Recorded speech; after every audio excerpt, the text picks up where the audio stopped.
గురుజీ ప్రొద్దుటూరు నుంచి లీలావతి కాలర్ లైన్లో ఉన్నారు. వారితో మాట్లాడదాం. నమస్కారం అండి లీలావతి గారు. నమస్కారం అండి. నమస్కారం అండి. ఎవరి గురించి తెలుసుకోవాలనుకుంటున్నారు? మా పాప లక్ష్మి కళ. అమ్మాయి నక్షత్రం చెప్పండి. నక్షత్రం తెలియదు మేడం.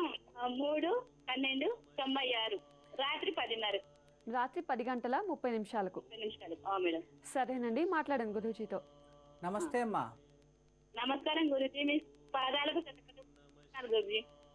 మా ఆశీస్సులో ఉంటుంది తల్లి. మా ఫ్యామిలీ అంతా చెప్తున్నా మీ పాదాలకు వందనాలు గురుజీ. మీ కుటుంబ సభ్యులందరికీ మా ఆశీస్సులు అమ్మా. Thank you Guruji. అమ్మ ఏం చదువుతుంది? Degree second year Guruji.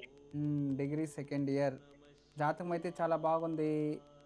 ఉబ్బా నక్షత్రము, పూర్వ పాల్గొని, శుక్ర మహాదశలో జన్మించింది. చదువు ఎలాగా ఉంది, తన ఫ్యూచర్ ఎలాగా ఉంటుంది? ఎంతమంది మీకు సంతానం? నాకు 2 గురుజీ, ఒక పాప ఒక పాప.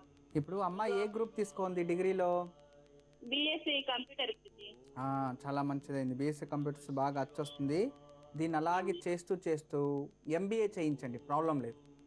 ఎంబీఏ చేయించవచ్చు. ఎందుకంటే ఎడ్యుకేషన్ చాలా బాగుంది కాబట్టి చదువుతుంది అమ్మాయి. అయితే అమ్మాయి చాలా ఐఫై లైఫ్ తల్లి. మీ అమ్మాయి అంటే చాలా బ్రాండెడ్గా ఉండాలి, అన్ని ఐఫైగానే ఉండాలి, ఎక్కువ డబ్బులు ఎక్స్పెన్సివ్ ఉండేదానే కోరుకుంటుంది అమ్మాయి. లగ్జరీ లైఫ్ని కోరుకుంటుంది అమ్మాయి. లగ్జరీ లైఫ్ అంటే లగ్జరీ భర్తే కావాలి. ఇక అంటే ఇప్పుడు మనం అంతంత మట్టిగా అంటాం గురించి. మనము ఇప్పుడు మన దగ్గర అంతంత మట్టిగా ఉంది పాపకి. పెళ్ళైన తర్వాత బాగుంటది, ఇప్పుడు మన దగ్గర ఉన్నప్పుడు బాగుంటది గురించి. కానీ అమ్మాయి దాన్నే కోరుకునేది. కానీ ఈ అమ్మాయి మీరు ఏమనుకున్నా తీస్తారులేండి. అమ్మాయి జాతి మీరు అంతంత మాట కన్నా కూడా అమ్మాయికి ఎప్పుడూ లేదు అని లేదు కదా. మీరు ఆమె అడిగిందంతా ఇచ్చారు. అది ఆ అమ్మాయి యోగం అలాగే లభిస్తుంది. జాతకం బాగుంది కాబట్టి అలాంటి భర్తే. చూడండి అమ్మాయి జాతకంలో కూడా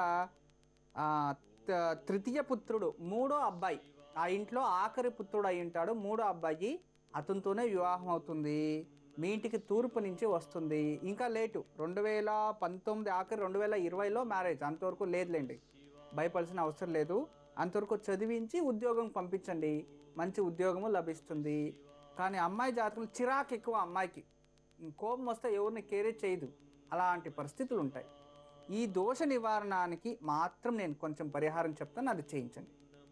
ప్రతి శని ఆదివారాల్లో మాత్రమే, ప్రతి శనివారం గోమాతకి యథాశక్తి పలహారము, గడ్డి ఇలాంటివి తినబెట్టి 5 ప్రదక్షిణలు చేయించండి. ఆదివారం విష్ణు దేవాలయానికి వెళ్ళి నెయ్యి దీపం వెలిగించి విష్ణు సహస్రనామం పారాయణ చేసుకోమని చెప్పండి.